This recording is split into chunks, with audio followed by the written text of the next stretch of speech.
ॐ तव कथामृतं तप्तजीवनं कविभिरीडितं कल्मषापहं श्रवणमङ्गलं श्रीमदाततं भुवि गृह्णन्ति ये भूरिदा जना।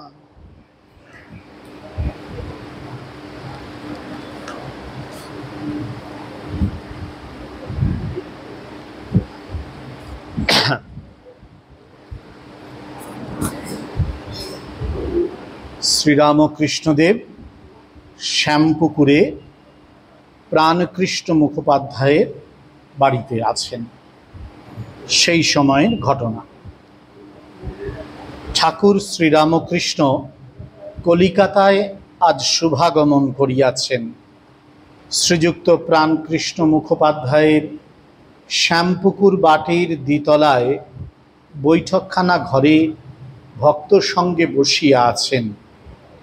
এইমাত্র ভক্ত সঙ্গে বসিয়া প্রসাদ পাইয়াছেন। আজ 2রা এপ্রিল, রবিবার, 1882 খ্রিস্টাব্দ, 21শে চৈত্র, 1288 বঙ্গাব্দ, শুক্লা চতুর্দশী। এখন বেলা 1টা-2টা হইবে। কাপ্তেন ওই পাড়াতেই থাকেন। ঠাকুরের ইচ্ছা এ বাড়িতে বিশ্রামের পর কাপ্তেনের বাড়ি হইয়া তাহাকে দর্শন করিয়া কমলকুটির নামক বাড়িতে শ্রীযুক্ত কেশব সেনকে দর্শন করিতে যাইবেন। প্রাণকৃষ্ণের বৈঠকখানায় বসিয়াছেন রাম, মনমোহন, কেদার, সুরেন্দ্র, গিরীন্দ্র, রাখাল, বলরাম, মাস্টার প্রভৃতি ভক্তেরা উপস্থিত। পাড়ার বাবুরা ও অন্যান্য নিমন্ত্রিত ব্যক্তিরাও আছেন। ঠাকুর কি বলেন শুনিবার জন্য সকলেই উৎসুক হইয়া আছেন। ঠাকুর বলিতেছেন ঈশ্বর ও তাঁহার ঐশ্বর্য, এই জগৎ তাঁর ঐশ্বর্য। কিন্তু ঐশ্বর্য দেখেই সকলে ভুলে যায়। যার ঐশ্বর্য তাকে খোঁজে না। কামিনী কাঞ্চন ভোগ করতে সকলে যায়, কিন্তু দুঃখ অশান্তি বেশি। সংসার যেন বিশালাক্ষীর দহ। নৌকা দহে একবার পড়লে আর রক্ষা নাই। শেকুল কাটার মতো এক ছাড়ে তো আরেকটি জড়ায়। গোলকধান্দায় একবার ঢুকলে বেরুনো মুশকিল। মানুষ যেন ঝলসা পোড়া হয়ে যায়। ঠাকুর এখানে ভগবানের ঐশ্বর্য, এই যে সংসার, সেই সংসারে মানুষের কি অবস্থা হয় সেটির ব্যাখ্যা করছেন। ব্যাখ্যা করতে গিয়ে 3টি মুখ্য তুলনা টানলেন। একটি বিশালাক্ষীর দহের তুলনা। দহ শব্দটা এসেছে আসলে হ্রদ শব্দ থেকে। যে হ্রদ বা বড় পুকুর, যেগুলোকে দীর্ঘিকা বা দিঘি বলি আমরা, সেগুলোর মধ্যে মাঝে মাঝে গর্ত থাকে। গর্ত থাকার জন্য ওর জলটা খুব মাঝে মাঝে খুব ঘুরতে থাকে। এখন এই যেখানে ঘূর্ণিটা থাকে সেখানে যদি একবার নৌকা গিয়ে পড়ে তাহলে কিন্তু নৌকার নৌকা এবং নৌকার আরোহী সবারই খুব সমস্যা হয়ে যেতে পারে। সংসারকে ঠাকুর এইরকম বিশালাক্ষীর যে অর্থাৎ এইরকম ঘূর্ণির মধ্যে পড়ে যাওয়ার সঙ্গে তুলনা করলেন। দ্বিতীয়, শেকুল কাটা। শেকুল কাটা দেখবেন ওই বনে জঙ্গলে থাকে, লেগে যাবে জামায় ঠামায় সব কিছুতে, কাপড়ে টাপড়ে। আপনি একটা তুলবেন দেখবেন আরেকটা লেগে গেছে, একটা হাত দিয়ে ছাড়াবেন দেখবেন আবার হাতে আরেকটা লেগে গেছে। সংসারটা ঠিক সেই রকম। একটুখানি ছেড়ে দিলাম, দেখা যাবে আরেকটা কোথায় জড়িয়ে আছে। এই কিছুতেই ছাড়তে চায় না। কোথায় যে সংসারে জড়িয়ে মরিয়ে আমরা একেবারে আষ্টে পৃষ্ঠে বাঁধা হয়ে গিয়েছি সেটা বুঝতেই পারি না। তৃতীয়, গোলকধাঁধা। গোলকধাঁধা হচ্ছে এমন একটা জায়গা যেখানে ঢুকলে বেরোতে পারা খুব মুশকিল, মানে বেরোনোর পথটা খুঁজে পাওয়া যায় না। এখান থেকে ওখান থেকে ঘুরে ঘুরে ঘুরে ঘুরে ঘুরে আর বেরোনোর পথ খুঁজে পাওয়া যায় না। সংসারটাকে এই গোলকধাঁধার সঙ্গেও তুলনা করলেন। অর্থাৎ মূল বক্তব্য হচ্ছে, সংসার এমন একটা জায়গা যেখানে ঢুকলে বেরোনো মুশকিল, যার আসক্তি মোছা মুশকিল, এবং যার বিপদ থেকে ত্রাণ পাওয়া মুশকিল। এই তিনটি মুশকিল রয়েছে, তিনটি সমস্যা। একটি, ঢুকলে বেরোনো যাবে না। 2 নম্বর, এমনভাবে আসক্তি জড়িয়ে ধরবে যে ছাড়ানো যাবে না। আর 3 নম্বর, বিপদ এমনভাবে এসে ঘাড়ে পড়বে যে তার থেকে ত্রাণ মুক্তি পাওয়া ভারী দুষ্কর। সেই জন্য প্রথমেই সিদ্ধান্ত বাক্যটি বলেছিলেন, দুঃখ আর অশান্তি বেশি। আমরা সবাই এই সংসারকে এনজয় করতে চাই। আমরা বলি না এনজয় করা, এনজয় করতে চাই। কিন্তু এই এনজয় করতে গিয়ে জয়টা কিছুতেই থাকে না। ঠাকুর বলছেন দুঃখ বা আনন্দ, দুঃখটাই এখানে বেশি, অশান্তিটাই বেশি। শেষ করছেন যেটা, সেটা খুব অদ্ভুত একটি কথা। মানুষ যেন ঝলসা পোড়া হয়ে যায়। আগুনের তাতে যখন থাকা যায় তখন দেখবেন ভাই যে খুব গরম যখন পড়েছিল, দুপুরবেলা গরমের মধ্যে যদি ছাতা টাতা ছাড়া রাস্তায় বেরিয়ে বা মাঠে কাজ করেন বা যারা রাস্তায় ফিল্ডে কাজ করেন, তাদের একবারে মনে হবে যেন এবারে পুড়ে গেছেন, পুরোটা শরীর টরীর যেন পুড়ে গেছে। হ্যাঁ, তো প্রচণ্ড তাপ, প্রচণ্ড গরম, প্রচণ্ড কষ্ট লাগছে। তাপটা যখন শেষ হলো তখন দেখা যাচ্ছে যে না, পুড়ে গিয়েছি সমস্তটা। ঠাকুর বলছেন সংসার আমাদেরকে এই রকমভাবেই দুঃখে, যন্ত্রণায়, অশান্তিতে, রোগে, শোকে, বিপদে পুড়িয়ে একেবারে ছারখার করে দিয়ে যায়, একেবারে পরে ঝলসিয়ে দিয়ে যায়, পুড়িয়ে দিয়ে যায়। বৈষ্ণব এক মহাজন কবি খুব সুন্দর বলেছিলেন, তাতল সৈকতে বারি বিন্দু সম সুতমিতা রমণী সমাজে, তোহে বিসর পিলু তাহে সমর পিলু অবমহু হব কোন কাজে, অবমজু হব কোন কাজে। বলছেন তাতল সৈকতে বারি বিন্দু সম। ধরুন একটা মানে বালি, আর পুরোপুরি বালি, সেইটাতে প্রচণ্ড গরমে তেতে আছে বালিটা। সেখানে যদি এক ফোঁটা বৃষ্টি পড়ে কি হবে, জল পড়ে কি হবে, পাওয়া যাবে সেটাকে? কোথায় ঘুরে ঘুরে চলে গেছে, বাষ্পীভূত হয়ে গেছে। তাতলা সৈকাতে বারি বিন্দু সমা। আমাদের কি অবস্থা? সুতমিতা রমানি সমাজে। সন্তান, বন্ধু, স্ত্রী, পুত্র, পরিবার সব নিয়ে আমি একটা সমাজ তৈরি করেছি, সেই সমাজে আমি রয়েছি।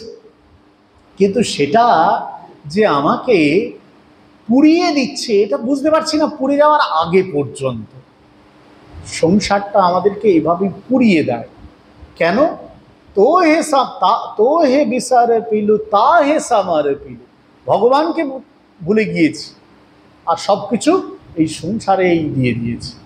16 আনা মনটা ঈশ্বরে দেওয়ার কথা ছিল, ওটা দিয়ে দিয়েছি ভগবানের কাছে, এই সংসারে।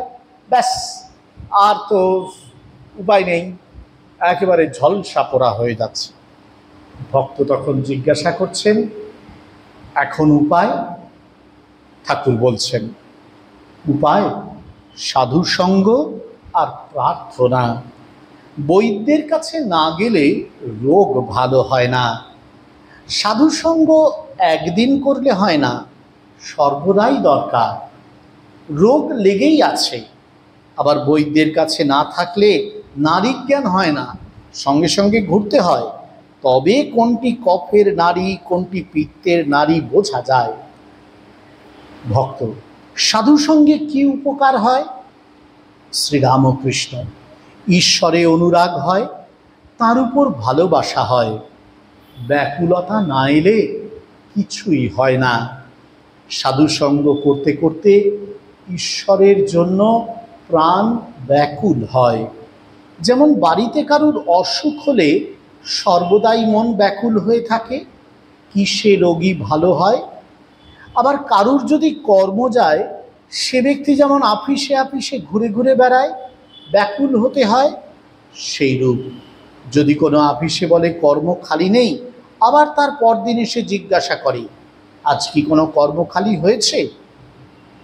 আরেকটি উপায় আছে, ব্যাকুল হয়ে প্রার্থনা।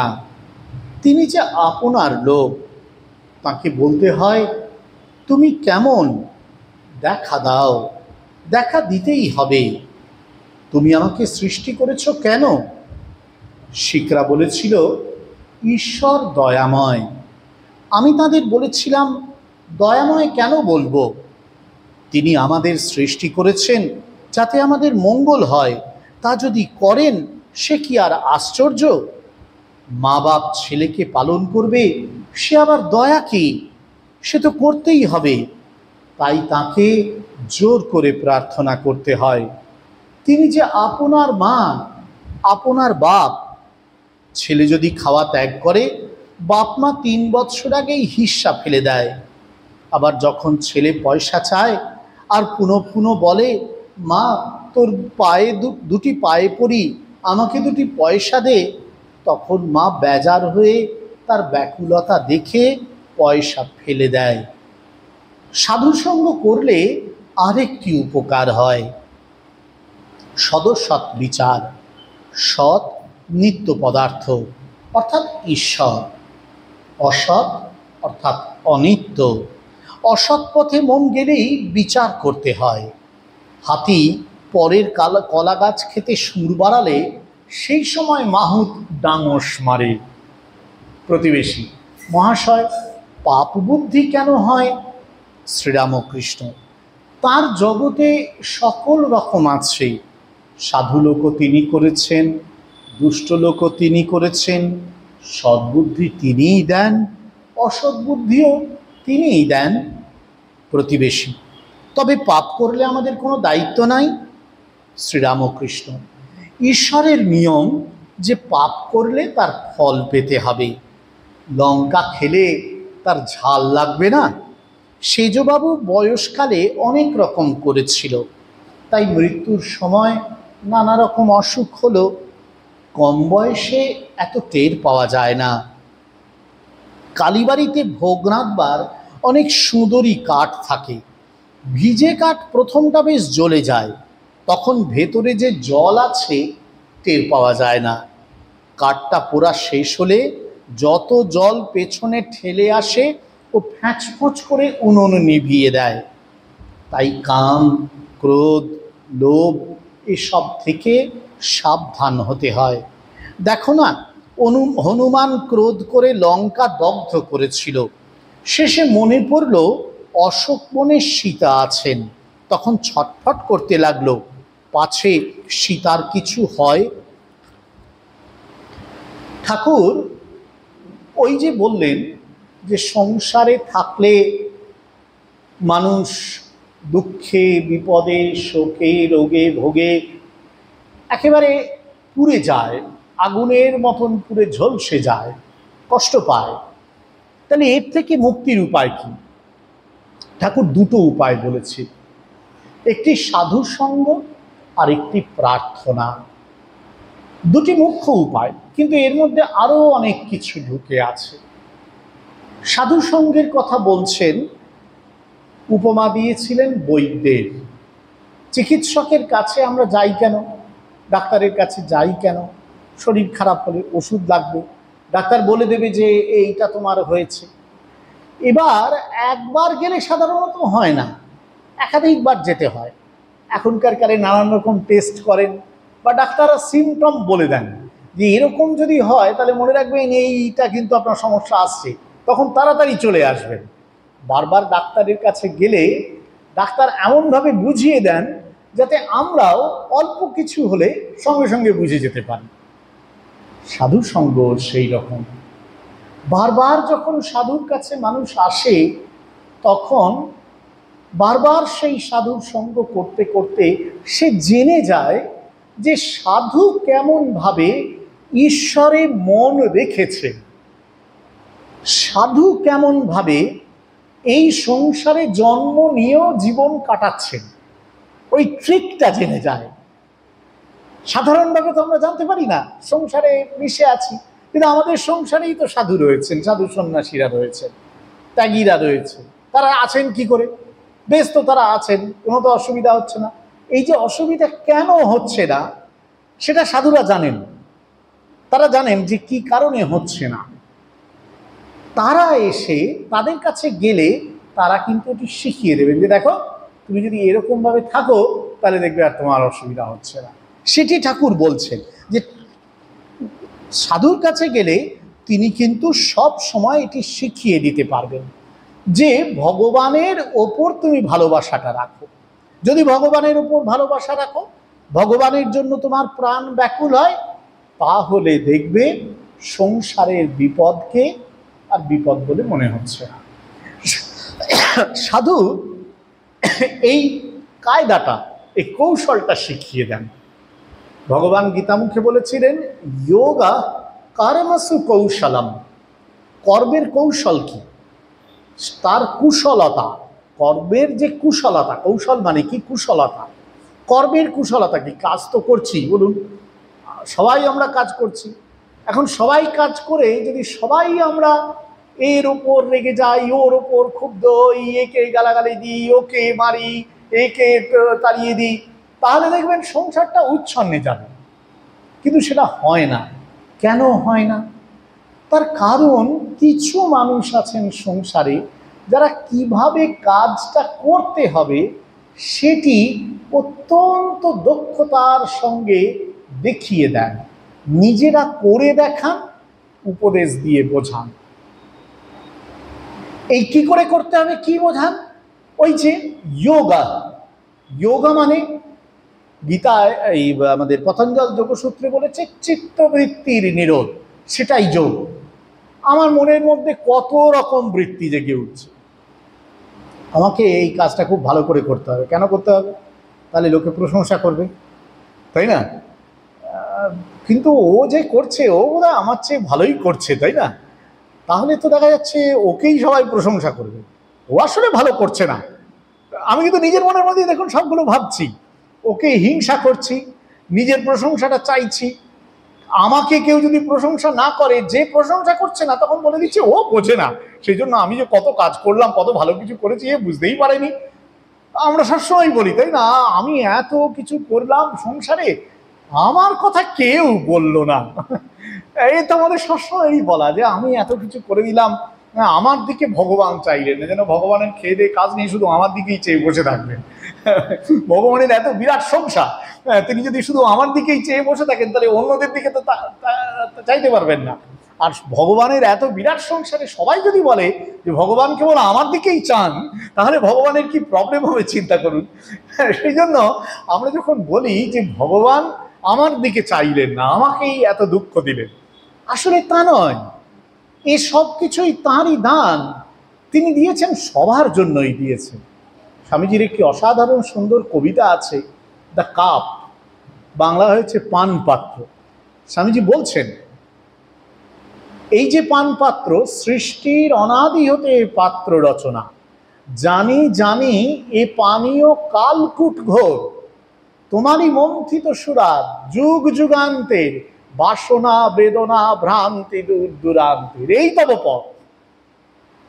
বলছেন এই যে যুগ যুগান্তের যে বাসনা বেদনা সব কিছু, এই পথ দিয়ে চলতে হবে, এটা ছেড়ে যেতে পারবো না। মাও বলেছিলেন দুঃখ কিন্তু ভগবানেরই দান, কষ্ট কিন্তু তিনিই দেন, পরীক্ষা করেন, আমাদেরকে পরীক্ষা করবার জন্য। পরীক্ষাটা কিসের জন্য করেন? যে আমরা কতটা প্রতিক্রিয়া জ্ঞাপন করছি। আমরা তো দুঃখ চাই না, সুখ চাই, তাই না? সুখ চাওয়া মানে কি? ওটাও তো এক ধরনের ইন্দ্রিয় ভোগ। দুঃখটাকে ভয় পাই, দুঃখ এলে আমার সুখটা চলে যাবে বলে, সেই জন্য ভগবান আরো বেশি করে আমাকে দুঃখ দিয়ে দিলেন। দুঃখ দিয়ে এবার টেস্ট করছেন আমি তাতে কি রিয়াক্ট করছি। ওই ছোটবেলায় আপনারা পড়েছিলেন না, সবাই আমরা পড়েছি, সুকুমার রায়ের গল্প, সুকুমার রায় না কায়, রাজার অসুখ। হ্যাঁ, রাজার অসুখ আমরা পড়েছিলাম না? রাজার আর অসুখ সারছে না, কোনো বৈদ্য এসে সারাতে পারছে না, কি যে অসুখ রাজার ছাই কেউ বুঝতে পারছে না। তখন একজন বৈদ্য এসে বলল যে দেখো, যদি এমন কাউকে পাওয়া যায় যে বলবে যে তার কোনো অসুখ নেই, তাহলে সে কিন্তু রাজার এই অসুখ সারিয়ে দিতে পারবে। সবাই খুঁজতে বেরোলো। তারপর গাছতলায় একজন পাগলকে পাওয়া গেল, সে সাধু, পাগলা সাধুকে পাওয়া গেল। সে গাছতলাতেই আছে। তাকে গিয়ে সবাই বললো, তুমি যে গাছতলাতেই আছো, এরকম ভাবে বৃষ্টি পড়লে, রোদ হলে, ঠান্ডা হলে তোমার অসুবিধা হয় না? বলো না, বৃষ্টি পড়লে ভিজি, রোদ হলে গরম লাগে, শীত পড়লে ঠান্ডা লাগে। তখন যদি কম্বল পাই গায়ে দিই, কম্বল না পেলে গায়ে দিই না, শীতটা লাগে। আর বৃষ্টি হলে যদি ছাওয়া পাই ঢুকে যাই। বলে খাওয়া, হ্যাঁ যখন খাওয়া আসে খাই, আর যখন খাওয়া আসে খাই না, না আসে খাই না, কোনো কিছুতেই অসুবিধা নেই। বলে আমি কিন্তু আনন্দেই আছি, এই এত সুন্দর প্রকৃতি, এত আলো, এত এই সব কিছু, আমার কিন্তু অসুবিধা নেই। রাজা তার কাছে গিয়ে রাজার অসুখ সেরে গেল।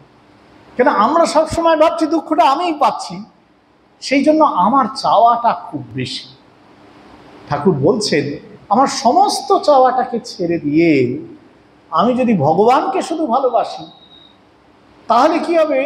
যাই হোক না কেন, ভগবানকে বলবো, যা হোক তোমার কাছেই সব দিয়েছি, সুখ বলো দুঃখ বলো তুমিই দিয়েছ, সেই সুখ দুঃখময় তোমাকেই পার করতে হবে। ইট ইজ ইয়োর রেসপন্সিবিলিটি, তুমি আমায় সৃষ্টি করেছো। সুতরাং আমি তোমাকেই কেবল ভালোবাসবো, তোমাকেই কেবল চাইবো, আর অন্য কাউকে চাইবো না, তুমি যাকেই পাঠাও না কেন। নচিকেতা যখন যমের কাছে গিয়েছিল, যম তো তাকে কত রকম সব লোভ দেখালেন। এই এত সুন্দর রাজ্য রয়েছে, এত সম্পদ, এত ঐশ্বর্য, এই সব ভোগের বস্তু রয়েছে,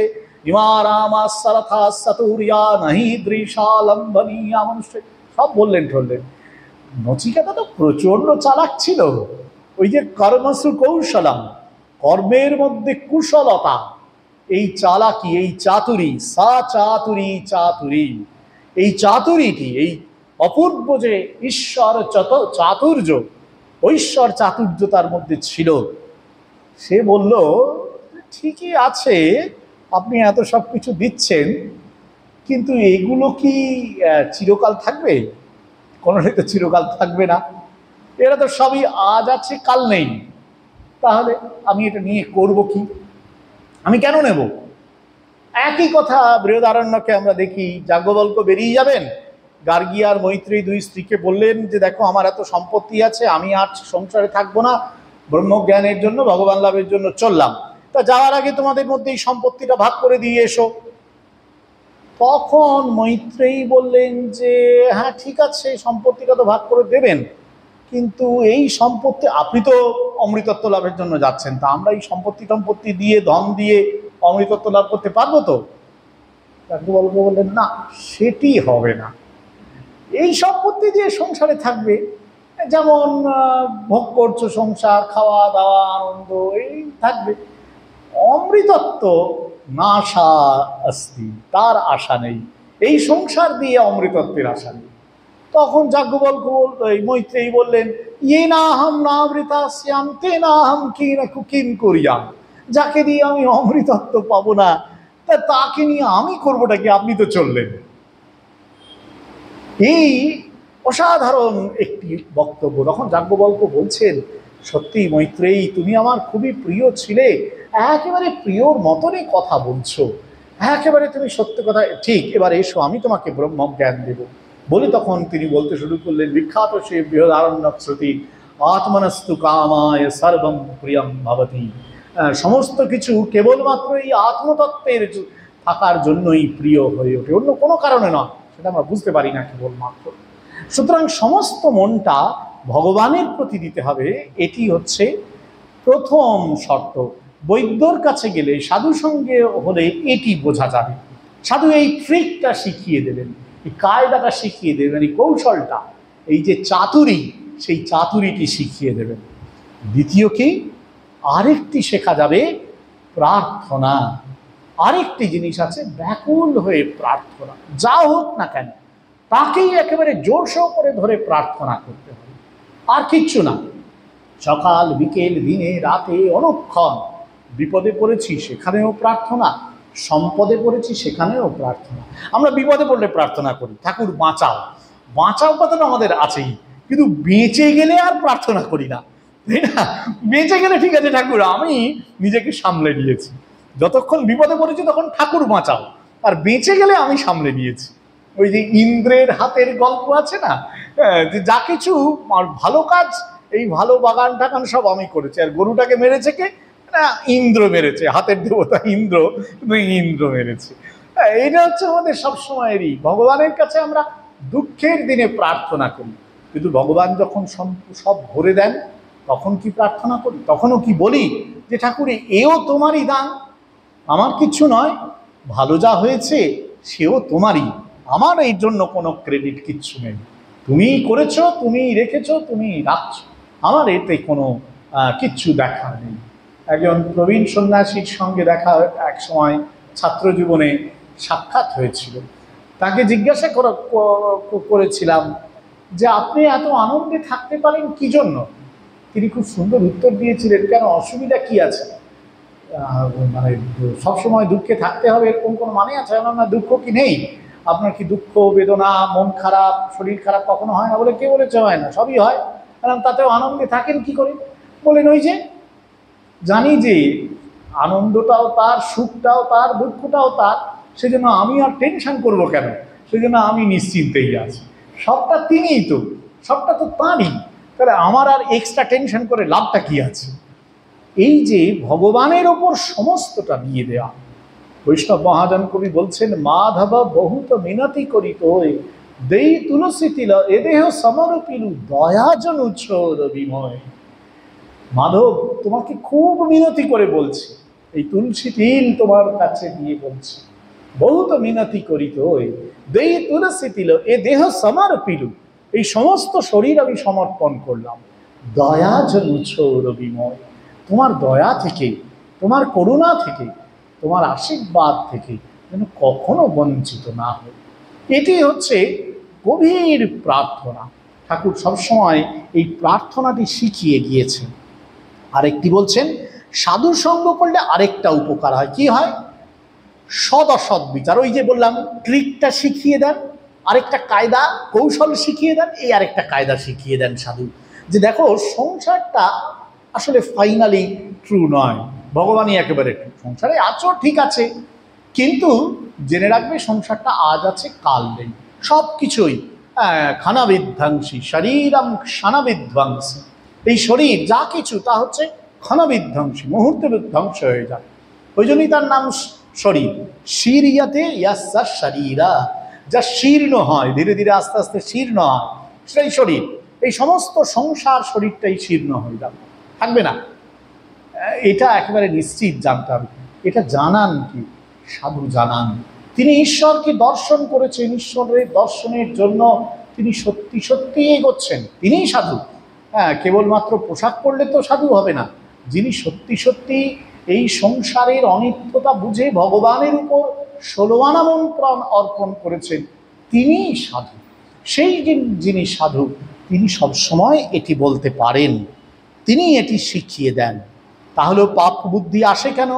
এই প্রশ্নের উত্তরে ঠাকুর খুব সুন্দর বললেন, এই জগৎটা ঈশ্বরের সৃষ্টি, জগৎটা সৃষ্টির জন্য পাপ পুণ্য ভালো মন্দ দুই তো রাখতে হবে, নাহলে তো বোঝাই যাবে না জগৎটাকে, জগতের লীলাটাই হবে না। খারাপ যদি কেউ না থাকে তাহলে ভালোটাকে আলাদা করে চিনব কি করে? খারাপটা আছে বলেই তো চিনব। দেখুন এখন আলো জ্বলছে, এই মুহূর্তে যদি আলোগুলো অফ হয়ে যায় তখন আপনি বুঝতে পারবেন, আমিও বুঝতে পারবো যে হ্যাঁ আলোটা জ্বলছিল, তার কারণ অন্ধকার হলো। তার মানে সবসময় একটা এই ডাইকোটমিক্যাল যে এক্সিস্টেন্স, বিপরীতমুখী যে অস্তিত্ব, এটি কিন্তু সবসময় চাই, নাহলে সংসার হয় না, জগৎ হয় না। ভগবান এটি জেনেই কিন্তু জগতের মধ্যে এই বিপরীতমুখী যে দ্বন্দ্ব, এই ডায়ালেকটিক্সটা সবসময় রেখে দিয়েছেন। তিনি ইচ্ছে করে এটা তৈরি করেছেন যে পাপও থাকবে পুণ্যও থাকবে। এবার মানুষকে একটু ছেড়ে দিলেন যে তুমি কোনটা করবে তুমি এবার ভাবো। এবার সেইখানে মানুষের কিন্তু একটু স্বাধীনতা রয়েছে। ওইখানে তিনি দেখেন যে মানুষ কি পুণ্যের দিকে যাচ্ছে না পাপের দিকে যাচ্ছে। পুণ্যের দিকে যদি যায় তাহলে সে ঈশ্বরের পথে যাবে, আর পাপের দিকে গেলে ঈশ্বরের পথ থেকে দূরে সরে যাবে। খুব সুন্দর যারা জরথুস্ট্রের ধর্মে আছে যে এই জগতে দুটি শক্তি কাজ করছে, ওরা বলেন দুটি শক্তি কাজ করছে। একটির নাম বলেন আহুর মজদা, যিনি কিনা সর্বপুণ্যবান, পবিত্র, শক্তিমান, জ্ঞানী। আরেকজন আছেন আরিমান, যিনি শয়তান, পাপময়। এবার ওরা বলছেন যে আহুর মজদা সবসময় বলেন যে বলো তুমি কার দিকে যেতে চাও, আরিমানের দিকে না আমার দিকে? যদি তুমি আরিমানের দিকে যেতে চাও তাহলে যাও, আর যদি আমার দিকে আসতে চাও তাহলে তোমাকে সমস্ত ভালো কাজ, পুণ্য কাজ করতে হবে। তো এই জগতে পাপ পুণ্য ঈশ্বর ওই জন্যই সৃষ্টি করেছেন, মানুষকে ওইটুকুনি স্বাধীনতা দিয়ে রেখেছেন। ওইটুকুনি দিয়ে তারপর তিনি মানুষকে কিন্তু এই সংসারের মধ্যে ঘোরাচ্ছেন। এটি তার লীলা, সেটি ঠাকুর এখানে বলছেন। আজকে এই অবধি থাকুক।